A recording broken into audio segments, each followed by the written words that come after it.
Hello folks, been a while.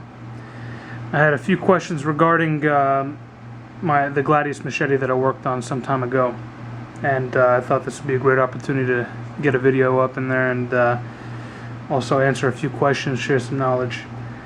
Alright, I wrote down the questions and answered them in Q&A format, so bear with me here. Our first question was, what was wrong with the Gladius in its factory condition? Right. Well, the edge and the bevel. First off, for those who don't know what an edge or a bevel is, well, obviously everybody knows what an edge is, but somebody asked me what is a bevel for the novice out there. Alright, well, obviously this is the edge, this is what makes a cut. The bevel starts immediately after the edge and ends in this example where that ridge line is. This would be the flat of the blade. Alright, and this does have a big effect on how the blade passes through the material. Which they call part of what they call blade geometry. Alright, now to go further in, the issue with the Gladius machete was that the bevel itself came too thick, steep, rough, concave, and not very sharp. All of these factors inhibit the blade from doing what it was made to do, which is to cut with efficiency. This is because of the excess friction coefficient that it adds. All right, next question: how effective would it have been as a weapon in its original state? All right. Well, as a weapon, I think it actually would have worked okay, as long as it would have been wielded by somebody with some skill. In my experience, it actually doesn't take very much, to break skin or slice through skin and flesh. In fact, I think the results would have been a nice wide open gash. However, if you were to throw clothes in the mix, that's where an efficient edge is necessary, because it would have been cotton, denim. Unless you did a phenomenal strike, it might not pass through, and you're not going to get anything done.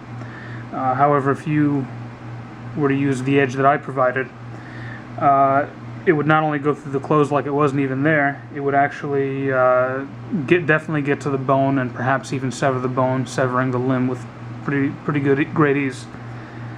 Alright, next question. What type of improvements did I actually make to the blade? Well, to put it simply, I raised the bevel up, in other words, moved it back towards the spine, giving it a nice shallow convex grind. I also gave the bevel itself a very fine polish, as well as a razor sharp biting edge. All of these features will allow the blade to actually cut at a very high level of efficiency, because there's almost no drag, and it's just badass. Anyways, question number 4: how can I do this? Well, first, the best advice I can give is you'll need to learn, then practice, then learn some more, then practice some more, and essentially you'll never stop learning, until the day you die. And that's the open mind, the type of state of mind you should have.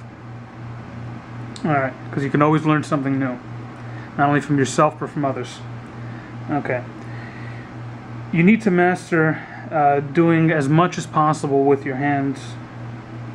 In doing so, you'll actually develop finely tuned motor skills, which you can then transfer over and apply to the machines. There are many great resources of information on YouTube already. To name a few, we have Murray Carter, Chef Knives to Go, CKC, Kylie, and Virtuous Voice, all of which you can get a great understanding of sharpening and of edge geometry and all that stuff. They already have a lot of great videos. And that basically shows that the information's out there. If you're really passionate about it, all you have to do is seek it out and you'll find it.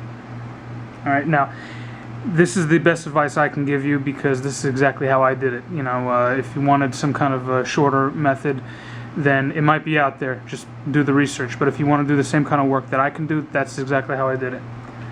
Alright, those are the building blocks. Alright, last question. What will I need to start with?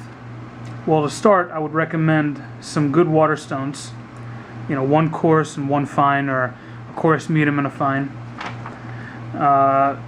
Some good files, This will be for the heavy stock removal. This way you don't wear out your stones. And I recommend with the files you do some research, learn how to use them properly. If none of you can find anything whatsoever, I'll see if I can do a video for you guys. But it really is, just use good logic. It's kind of like sharpening with the stones. You keep a good precise angle. You keep your eyes open and sharp, see exactly what you're doing. If you're making a mistake, correct it, and that's it. And other than that, on the files itself, it'll give you instructions on how to use it. But then there are forums and so on. Number 3, a good leather strop. Now that I'm gonna recommend you get it from sharpeningsupplies.com. I would recommend the paddle strop. It has 2 sides of leather, on both sides, so you get more bang for your buck. And it's a nice size too. They have a 12 by 2, I think, and you'll have 2 different textures of leather, a rough and a smooth, so you can experiment and see what the differences are. Alright, and the last thing is you'll need to go with that strop a good honing or polishing compound. Same sharpening supplies, you can get the green one, which is the only one they carry that's made to use with that strop mainly. That's 0.5 micron, I believe, and that's equivalent to 30,000 grit. And that's what you're going to finish your blades off with all the time. And also you can maintain your blades, give them a good hone. And this way you'll have to take them to the stone fewer times. Alright, now I'm going to end up putting all of this information that you need in the description box below. I'll put the links directly to the channels that I recommend, and with a description of what videos to look for in their little bank vault, because some of these guys have like 300 videos in their in their video vault, so to speak.